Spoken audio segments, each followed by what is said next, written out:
What is going on, y'all? This is Powerfully Paige, a channel dedicated to teaching you how to look good, eat good, and live good.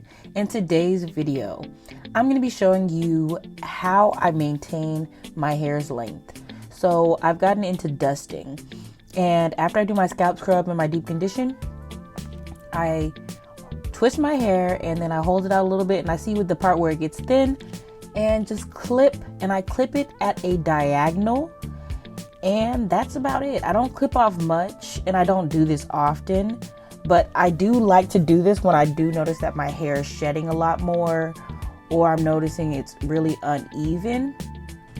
And that's how I make sure my hair isn't breaking off. And right now I look like the SpongeBob meme, bro. Why is my face like that? Girl, don't do it. It's not worth it. I'm not gonna do it, girl. I was just thinking about it. I was just thinking about it. I was just thinking about it. I was just thinking about it. I was just thinking about it. I was just thinking about it. I was just thinking about it. I did it.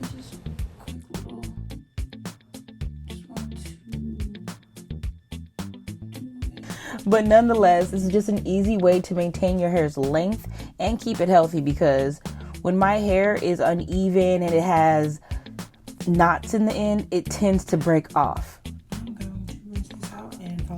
So there you have it, and you will see the measurements later this year.